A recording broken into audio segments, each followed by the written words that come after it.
नकारात्मकता को जलाओ जैसे शिव ने हलाहल पिया।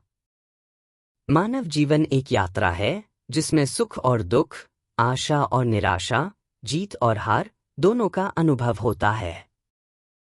हम सब अपने अपने जीवन पथ पर चलते हुए कभी ऊंचाइयों को छूते हैं तो कभी अंधेरे गहराइयों में खो जाते हैं। परंतु प्रश्न यह उठता है कि जब अंधकार, निराशा और नकारात्मकता हमारे चारों ओर फैल जाती है तो क्या किया जाए? क्या हम हार मान लें या फिर उस अंधकार को प्रकाश में बदल दें? उत्तर स्पष्ट है, नकारात्मकता को जलाना ही जीवन का सबसे बड़ा साधना मार्ग है। और इसी बात को महादेव शिव जी ने हमें अपने जीवन और अपने कर्मों से सिखाया है। समुद्र मंथन की कथा तो सभी ने सुनी होगी। देवताओं और असुरों ने अमृत प्राप्त करने के लिए समुद्र मंथन किया। मंथन से अनेक रत्न और दिव्य वस्तुएं प्रकट हुईं, किंतु उसी समय एक भयंकर विष भी निकला जिसे हलाहल विष कहा गया। वह विष इतना घातक था कि उसकी ज्वालाओं से तीनों लोग जलने लगे। देवता और असुर दोनों भयभीत हो गए। किसी में भी उस विष को संभालने की क्षमता नहीं थी। उस समय सबकी शरण केवल एक ही थे, महादेव शिव। शिव जी ने बिना देर किए उस हलाहल विष को अपने कंठ में धारण कर लिया। उन्होंने उसे निगला नहीं, बल्कि गले में ही रोक लिया। तभी उनका कंठ नीला हो गया और वे नीलकंठ कहलाए। यदि शिव वह विष न पीते तो संपूर्ण सृष्टि विनाश हो जाती। अब प्रश्न यह है कि यह घटना हमारे जीवन के लिए क्या संदेश देती है? क्या वास्तव में शिव ने हमें केवल यह दिखाया कि वे कितने बलशाली हैं? नहीं।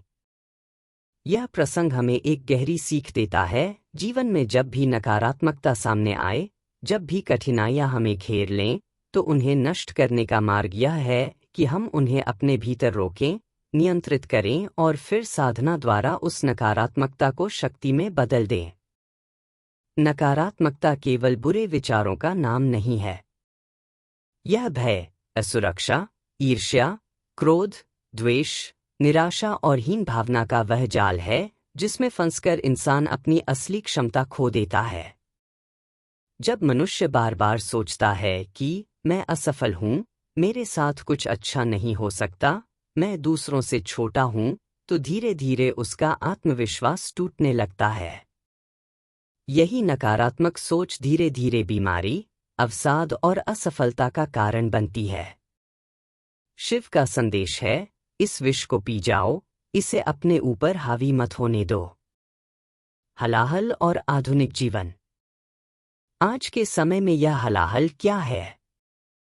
किसी का अपमान, आलोचना और निंदा, प्रतिस्पर्धा की दौड़ में पीछे रह जाना, आर्थिक कठिनाइयां, पारिवारिक झगड़े, समाज का दबाव और तिरस्कार, सोशल मीडिया पर तुलना और मानसिक तनाव। ये सब बातें हमारे जीवन के लिए हलाहल ही हैं। अब यदि हम इस हलाहल को सीधे सीधे पी लेंगे, यानी अपने मन को पूरी तरह इसे सौंप देंगे, तो हमारा नाश निश्चित है। परंतु यदि हम शिव जी की तरह इसे गले में रोक लें, यानी उस नकारात्मकता को स्वीकार तो करें, लेकिन उसे अपने मन और आत्मा में उतरने न दें, तो वही हलाहल हमें नष्ट करने के बजाय हमारी शक्ति का स्रोत बन जाएगा।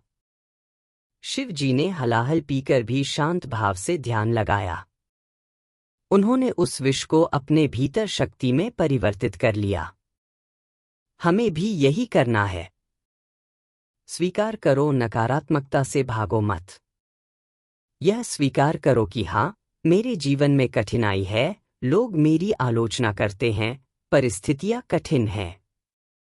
जब तक हम समस्या को स्वीकार नहीं करेंगे, समाधान संभव नहीं। नियंत्रण करो, नकारात्मक भावनाओं को भीतर उतारने मत दो। यदि कोई तुम्हारी आलोचना करता है, तो उसे अपने आत्मसम्मान पर चोट मत बनने दो। सोचो कि यह केवल शब्द हैं, वास्तविकता नहीं। ध्यान और मौन का अभ्यास करो, शिव जी समाधि के देवता हैं।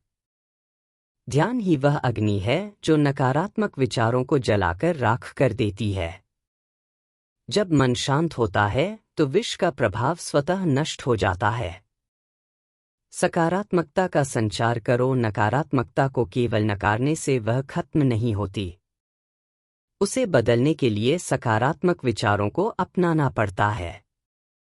मैं कर सकता हूँ, मुझे शिव का आशीर्वाद है, हर कठिनाई अवसर है। ये विचार नकारात्मकता को जलाने की अग्नि है। सेवा और करुणा। जब मन भारी हो तो किसी की मदद करो। सेवा का आनंद नकारात्मकता को तुरंत जलाकर प्रकाश में बदल देता है। नकारात्मकता तभी प्रभाव डालती है जब हमारा आत्मबल कमजोर हो। यदि आत्मबल मजबूत हो तो विष भी अमृत बन जाता है। शिव जी का नीलकंठ होना इसी आत्मबल का प्रतीक है। उन्होंने दिखाया कि आत्मशक्ति इतनी प्रबल हो सकती है कि भयंकर विष भी गले में रुक जाएं और सृष्टि बच जाए। निष्कर्ष: नकारात्मकता हर किसी के जीवन में आती है। इसे पूरी तरह मिटाना संभव नहीं, क्योंकि यह संसार का स्वाभाविक हिस्सा है। लेकिन इसे नियंत्रित करना और इसे अपने जीवन का मार्गदर्शक न बनने देना, यही शिव का संदेश है। शिव कहते हैं, नकारात्मकता को जलाओ जैसे मैंने हलाहल पिया। उसे अपने ऊपर हावी मत होने दो। उसे साधना, ध्यान और आत्मबल से शक्ति में बदल दो। याद रखो, विनाश भी सृजन का मार्ग है। नमः शिवाय।